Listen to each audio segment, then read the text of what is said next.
La parole de l'Éternel me fut adressée en ces mots. « Fils de l'homme, le bois de la vigne, qu'a-t-il de plus que tout autre bois, le sarment qui est parmi les arbres de la forêt ?» Si mon texte donne aux fidèles en particulier une leçon d'humilité, il donne aussi à tous ceux qui se réclament du nom de Christ un bien sérieux avertissement. Examinez-vous vous-même, semble-t-il nous dire. Car ainsi qu'une vigne stérile est dénuée de toute valeur, ainsi l'homme qui fait profession de piété sans porter les fruits convenables à la piété est l'être le plus inutile et le plus méprisable qui soit au monde. Étudions ce grave sujet, mes chers amis. Et tandis que je parlerai, puissent mes paroles pénétrer en chacune des âmes ici présentes, en sorte que tous ensemble, ministres et laïcs, anciens de l'Église et simples auditeurs, nous soyons portés à sonder nos cœurs et nos reins, afin de reconnaître si réellement nous sommes dans la foi ou bien si notre prétendue piété ne serait pas un vain et stérile formalisme. En abordant notre sujet, 4 questions se présentent naturellement à l'esprit. En premier lieu, où trouve-t-on la vigne stérile, c'est-à-dire le chrétien formaliste? Ou, ce qui revient à peu près au même, comment peut-on le reconnaître? En second lieu, d'où vient qu'il soit stérile? En troisième lieu, quel est le cas que Dieu fait de lui? En quatrième lieu, quelle sera sa fin? Reprenons successivement chacune de ces questions. Et d'abord, où trouve-t-on le chrétien formaliste? Je réponds partout. Oui, mes chers amis, partout, en bas et en haut, dans les chaires et sur les bancs, dans l'Église et dans le monde. Il n'est pas d'assemblée de croyants où ne se glissent quelques faux frères. Ne nous préoccupons donc pas des autres communions religieuses, mais disons-nous qu'il y a des formalistes dans notre Église, qu'il y en a dans cette assemblée. À quelque portion de la vigne du Seigneur que vous apparteniez, soyez sûrs qu'elle renferme dans son sein plus d'un sarment stérile. Et qui vous dit que vous n'en êtes pas un vous-même? Le formaliste se rencontre dans toutes les positions, dans tous les rangs de la société.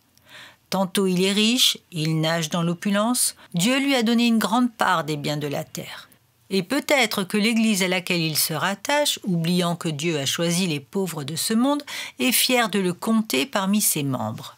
Elle l'honore d'une façon particulière, et pourtant, que reçoit-elle de lui en retour des hommages qu'elle lui prodigue? Rien, ou presque rien.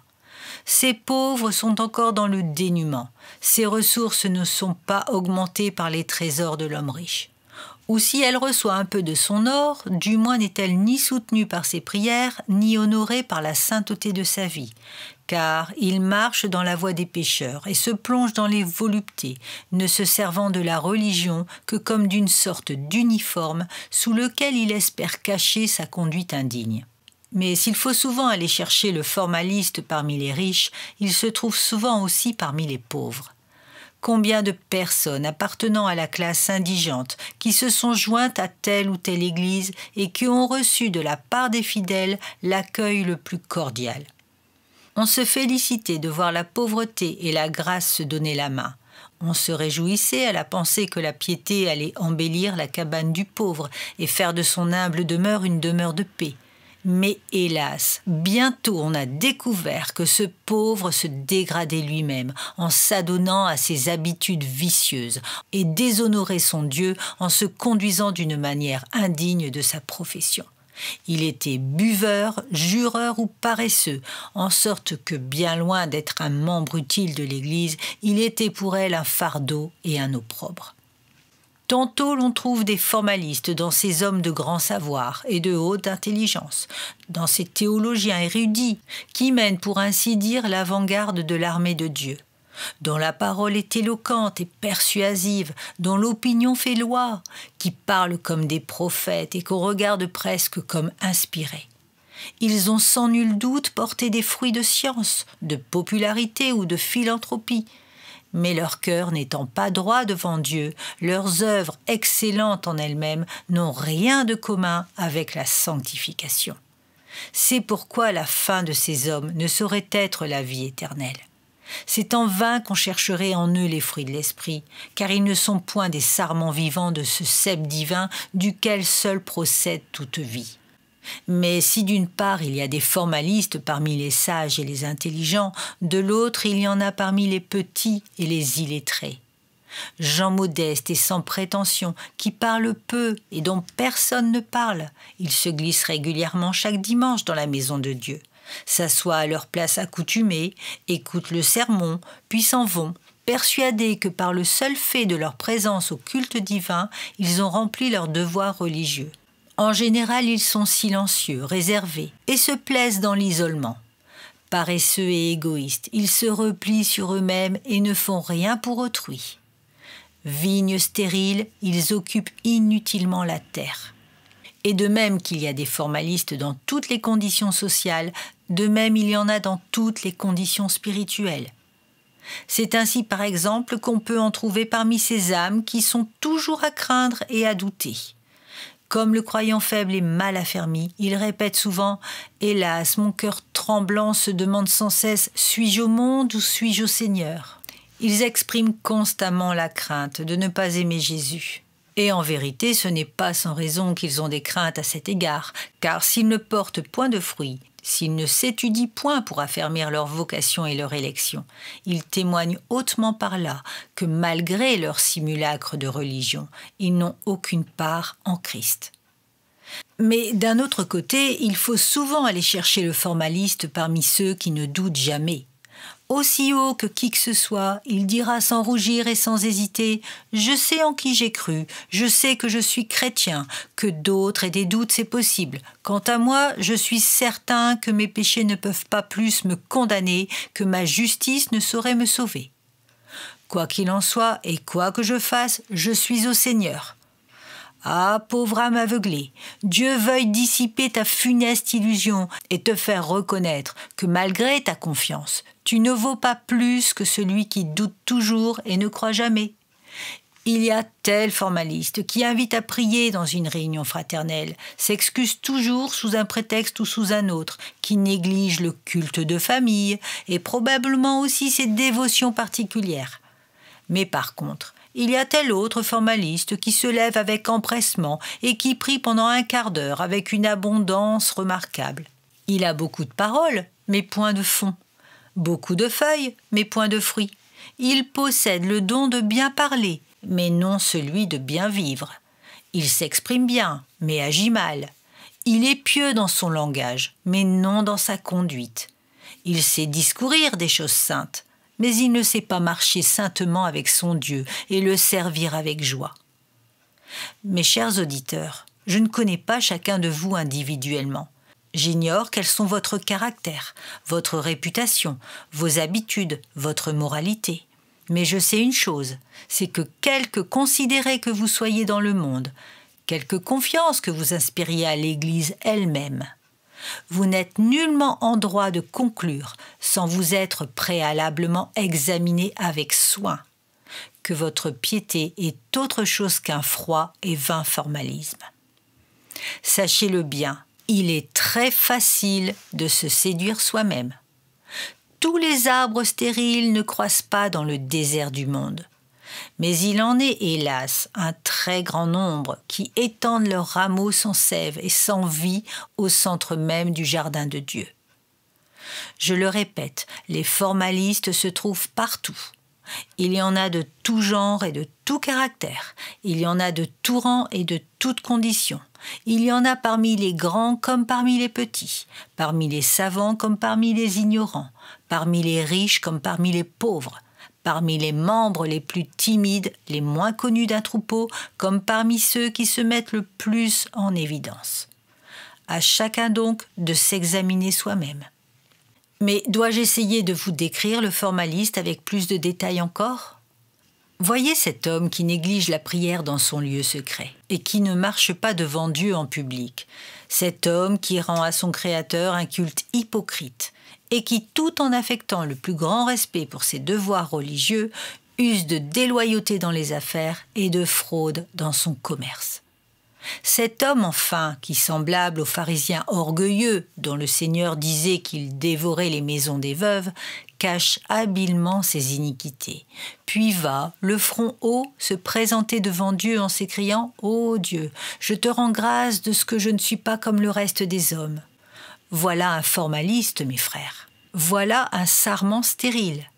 Il fait profession de christianisme, c'est vrai, mais il ne porte aucun fruit qui vienne à maturité. Voyez encore cet homme qui se fait gloire de sa moralité et de son excellence. Il se confie dans ses œuvres et se flatte d'être sauvé par ses mérites. Il s'approche de Dieu et lui demande son pardon. Mais un mensonge est dans sa main droite, et ses lèvres sont des lèvres trompeuses, car il apporte avec lui sa propre justice et il ne croit point avoir besoin de la grâce qu'il sollicite. Lui aussi est un formaliste, lui aussi est un sarment stérile, car il n'a de la religion que les dehors et l'apparence. Et qu'est-il de plus qu'un formaliste, cet homme si rigide, si inflexible sous le rapport de la doctrine, mais si relâché, si accommodant sous le rapport de la vie? Il est très orthodoxe en théorie, mais il l'est fort peu en pratique. Il fait grand bruit de ses croyances, mais il les désavoue par sa conduite. Il est le premier à chanter « C'est pour l'éternité que le Seigneur nous aime ». Mais évidemment, il n'a jamais eu de part à l'amour de Christ, puisqu'au lieu d'aimer et de servir son Maître, il continue à pécher afin que la grâce abonde. Mais que fais-je ici en m'efforçant de vous démasquer, ô hypocrite? Puisse le Seigneur lui-même vous démasquer en cet instant devant vos propres consciences. Ah, que d'arbres stériles, que de chrétiens purement extérieurs, que de membres indignes de l'Église n'y a-t-il pas dans cet auditoire? Oh, quelles sont nombreuses les âmes auxquelles pourrait justement s'adresser la malédiction prononcée contre Mérose. « Maudissez Mérose, a dit l'ange de l'Éternel. Maudissez, maudissez ses habitants, car ils ne sont point venus au secours de l'Éternel avec les hommes puissants. » Juge chapitre 5, verset 23. Combien parmi vous, en effet, qui se contentent de manger le plus gras du pays et de boire le vin doux sans porter aucun fruit à la gloire du Seigneur? Paresseux Issachar, vous vous tenez couché comme un âne gros et fort entre deux jougs sans rien faire pour votre maître. Vous traversez la vie sans parler de Christ, sans prier pour Christ, sans donner à Christ, sans vivre pour Christ. Vous avez la réputation d'être vivant, mais vous êtes mort. Vous vous drapez dans une profession extérieure de piété, mais vous ignorez absolument ce que c'est que d'être consacré à Dieu et de s'offrir tout entier à lui en sacrifice vivant et saint. Jugez vous-même, mes frères, de ce que je dis. Si en cet instant vous étiez passés au crible, combien d'entre vous sortiraient purs de cette épreuve? N'est-il pas vrai qu'il y a dans nos églises un grand nombre de soi-disant chrétiens aux prétentions élevées qui volent haut mais ne font rien, qui sont empressés à parler de l'Évangile mais lents à vivre selon l'Évangile, qui se plaisent peut-être à entendre annoncer la vérité mais qui ne pratiquent pas cette vérité en servant leur Dieu et en honorant sa sainte cause? À de tels chrétiens, je dis hautement: vous êtes les êtres les plus inutiles, les plus destitués de valeur qui existent dans le monde. Comme la vigne, vous seriez honorable si vous portiez du fruit, mais de même qu'un cep improductif est méprisable, de même vous n'êtes bon à rien qu'à être jeté dehors et brûlé au feu. Et maintenant, je passe à la seconde question. D'où vient que les âmes dont nous parlons soient stériles? La réponse est bien simple, parce que leur piété n'a point de racine. Oui, il n'est que trop vrai, beaucoup de membres de nos églises n'ont pas la moindre racine en eux-mêmes. Il se peut qu'ils aient de beaux dehors et que de loin leur aspect séduise. Mais encore une fois, les racines leur manquent. Ne vous souvient-il pas de ce jeu de votre enfance, alors que vous cueilliez quelques fleurs et que vous enfonciez leurs tiges dans la terre? Vous appeliez ce parterre improvisé votre jardin. Puis, le lendemain, vous courriez le visiter. Mais toutes les fleurs étaient fanées et mortes. Ainsi en est-il de beaucoup de prétendus chrétiens.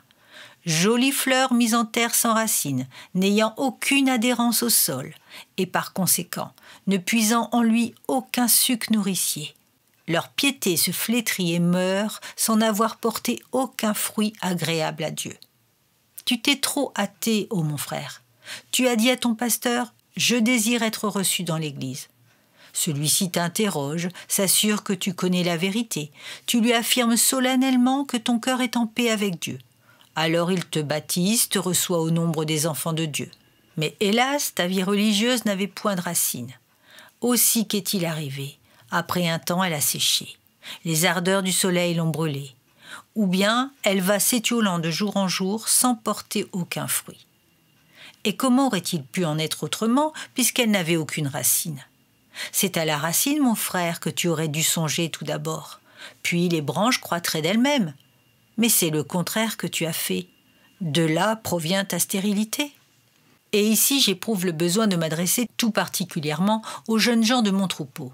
Le dirai-je, je tremble souvent en pensant à eux, car je crains que dans bien des cas, ils ne prennent pour une véritable conversion ce qui n'est que le résultat de l'entraînement ou d'une excitation passagère. Ils ont peut-être éprouvé pendant un temps un certain travail dans leur conscience. Toutefois, ce travail n'était pas assez profond, assez réel pour être divin. Aussi ne saurait-il durer. Mais alors même que toute trace de piété intérieure s'est évanouie, malheureusement, la profession extérieure reste, et ils se font de cette profession même un oreiller de sécurité. Nous sommes membres de l'Église, se disent-ils. Nous n'avons donc rien à craindre. Avertissez-les solennellement. Insistez sur le devoir de s'examiner soi-même. Vos paroles ne les touchent point. Ils sont baptisés, admis à la scène, ils ont en quelque sorte franchi le Rubicon qui sépare le monde de l'Église. Que leur faut-il de plus? Oh, je ne saurais dire combien je tremble pour ces jeunes âmes. Sans doute, je gémis à cause de l'endurcissement des incrédules, mais je gémis bien plus amèrement encore à cause du fatal aveuglement de ces pauvres cœurs abusés. Car comment espérer parvenir à faire impression sur eux, puisqu'ils se croient dans le meilleur état possible, tandis qu'en réalité, ils sont dans un fiel très amer et dans les liens de l'iniquité. Mes jeunes amis, je ne voudrais décourager aucun de vous d'entrer dans les voies de la piété. Mais voici ce que je vous dis, examinez-vous vous-même avant de faire profession d'appartenir à Dieu. Je ne voudrais en aucune manière empêcher ceux d'entre vous qui aiment le Seigneur Jésus de confesser franchement leur Maître et de se joindre à l'Église. Mais je vous en supplie, sondez vos cœurs et éprouvez vos reins. Que de personnes qui se sont crues converties sans l'être réellement. Que de milliers d'âmes qui ont ressenti une fois ou l'autre les impressions sérieuses, éprouvé pendant plus ou moins de temps une sorte de changement, un certain malaise intérieur, mais chez qui toutes ces impressions se sont ensuite évanouies comme un songe. Permettez-moi de vous citer un fait qui vient à l'appui de ce que j'avance. Il y a peu de jours, je reçus la visite d'un excellent homme, qui est aujourd'hui, je le crois, un véritable enfant de Dieu, et qui venait me dire qu'il avait été récemment convaincu de péché par le moyen de ma prédication. Il me raconta en peu de mots quel avait été son passé religieux. Je suis né dans la Nouvelle-Angleterre, me dit-il, et fus baptisé dans mon enfance. J'étais encore bien jeune lorsqu'un réveil se manifesta dans mon village natal. C'est à peine s'il y eut un jeune garçon ou une jeune fille qui ne donna pas des signes de conversion. Moi-même, je fus vivement impressionné. Il n'y avait point assurément dans tout le village un cœur aussi endurci que le mien. Toutefois, mon péché me trouva à la fin. Je me souviens que je pleurais abondamment devant Dieu et le priais avec ferveur. J'allai trouver le pasteur, je lui dis que j'étais converti. Je le trompai et fus admis dans l'Église. Peu de temps après, j'étais plongé dans les vices les plus noirs et j'avais renoncé à toute profession de piété. Après avoir fini mes études, mon inconduite devint si criante que je fus excommunié. Et jusqu'à ces derniers temps, j'ai vécu dans une complète incrédulité, sans avoir une seule pensée pour mes intérêts éternels. Vous le voyez, mes chers amis, il est facile de se faire illusion.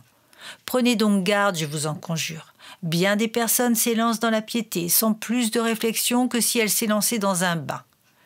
Mais le plus souvent, elles en ressortent aussi vite qu'elles y sont entrées, car leur cœur appartient encore au monde. Peut-être ces personnes croyaient-elles sincèrement s'être données au Seigneur, mais l'édifice de leur foi péchait par sa base. Aussi, tôt ou tard, il s'écroule. Ce qui fait que nos églises comptent tant de membres stériles et morts, c'est parce qu'on ne se préoccupe pas assez des premiers commencements. On ne prend pas assez garde au point de départ. On ne tient pas assez compte des premières lueurs de l'aube du jour. On confond trop aisément le pâle et vacillant lumignon de ses propres espérances avec les premières clartés du soleil de justice. Et parce que la loi a blessé la surface de la conscience, on se figure que la main du Seigneur a porté le coup de mort à l'homme naturel, tandis qu'on est encore complètement étranger à l'œuvre bien autrement puissante, profonde et efficace de l'Esprit de Dieu. Ne nous reposons donc pas trop sur nos expériences, sur nos sensations, sur nos bons désirs eux-mêmes. Ne nous hâtons pas de poser en fait que nous sommes enfants de Dieu sans nous être assurés avec soin que nous avons droit à ce titre. Revenons souvent en arrière et recommençons tout à nouveau notre course. Allons continuellement à Christ en lui disant comme au premier jour « Je viens à tes pieds les mains vides, tout mon espoir est dans ta croix ». Car ne l'oublions pas, mes bien-aimés, toute piété qui n'a pas eu de bon commencement, c'est-à-dire qui a commencé ailleurs qu'au pied de la croix de Christ, ne saurait être que stérile et vaine.